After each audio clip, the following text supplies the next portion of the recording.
Opinion: foreign lobbyists want India to give up digital competition bill. There is a concerted effort by foreign lobbying organizations to pressure India to abandon its digital competition bill. Lobbying is everywhere in the corridors of power, by think tanks both in India and abroad, industry associations that house under the guise of startups but are actually working for foreign companies, and even think tanks and policy advocates have been roped into to force the government to give up most of the clauses of the Digital Competition Act.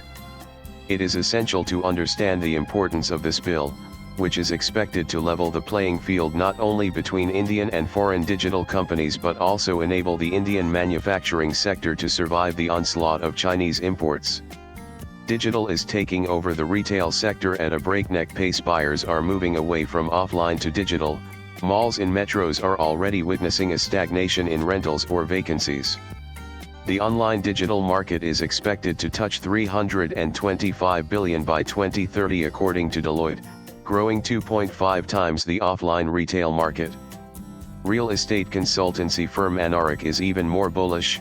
It says that digital retail will touch $550 billion by 2035 in a report titled Future of Retail.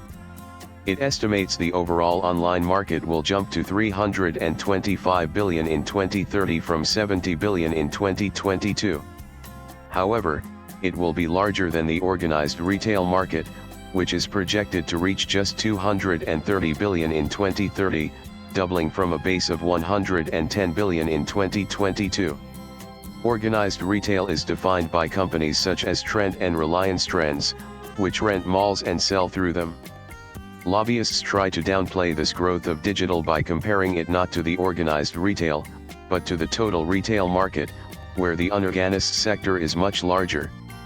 These lobbyists keep saying that digital is so small that it does not matter. Why are we trying to curb its growth? Online retail is driven by technology, creating jobs that fuel further innovation. Not only is the size of the online retail market increasing at an exponential rate, but it is also becoming consolidated among just a few players. Mostly monopolies like Amazon and Walmart owned Flipkart. The government has attempted to curb the unethical practices of these monopolies, which include predatory pricing, capital dumping, seller discrimination, and masquerading as marketplaces when they are retail organizations. Unfortunately, existing laws under the Competition Commission of India have been inadequate in controlling such behaviors. Hence, the government has been working on the Digital Competition Bill for more than 3 years. The bill has been delayed due to the active lobbying by lobbyists from these monopoly companies, not just from the e-commerce space, but also foreign firms in search and social media. Lobbyists representing big tech and industry bodies such as the Internet and Mobile Association of India (IMAI) and the US India Business Council (USIB) have continuously raised objections to the bill and are especially concerned about its ex-ante regulatory approach. Their core argument is that India should avoid adopting an EU-style framework like the Digital Markets Act (DMA), and instead focus on strengthening its existing competition law through better enforcement. However, this opposition ignores India's interest as well as the fact that all these companies are following this very rule in the EU. It is as if they still want to treat India as a third world country where they can bully and beat their way into ignoring everything that is fair. Ex-ante regulation refers to a preemptive system of oversight. Rather than waiting for anti-competitive behavior to occur and then reacting as is the case with ex-post regulation, ex-ante rules seek to prevent abuses before they can harm consumers or distort markets. The draft Digital Competition Bill (DCB) proposes to classify certain large digital firms as systemically significant digital enterprises (SSDEs), subjecting them to a set of obligations aimed at preventing monopolistic conduct. These include bans on self-preferencing, the misuse of non-public business data, and mandatory interoperability, along with requirements for transparency and user choice in defaults. Lobbyists write in the Economic Times of July 7, 2025 against the DCB, suggesting that India should avoid emulating Europe's stringent rules and instead focus on building up the enforcement capacity of its existing framework under the Competition Act. They caution that hardwired bans could penalize scale, discourage innovation, and stifle growth. This is the traditional argument given by all tech monopolists that scale will be affected. The question is whose scale it is. The scale of these monopoly platforms that is affected. Who loses? The whole economy of the country loses if these rules are not enacted. Jobs are lost, as consolidation of sellers leads to Chinese imports, which harms manufacturing. The loss of jobs in organized and unorganized retail has been well documented. In the long run, this leads to the hollowing out of the Indian economy, like it has happened in the US. EU regulators are therefore insisting on controls. Lobbyists even get vague surveys done to show that DCB will harm MSMEs and legacy media publishers without checking the accuracy of the sample size and its impact. If ex-ante regulations are not applied, these tech platforms have perfected the system of delaying any impact of regulations. They have been running circles around CCI by filing so many petitions in the court against every decision that no action can be taken against them. The action by CCI almost becomes irrelevant by the time it is implemented through the courts, which in India can take years. Moreover, the fine that is levied is so small and the profits that these platforms generate is so humongous that they are willing to pay the fine and continue doing what they were fined for. Another paper funded by Google and Amazon and written by the think tank Carnegie Endowment has a similar if more detailed take. The paper says that ex-ante regulation is not effective not only due to new rules but because it builds preventive capacity within regulators.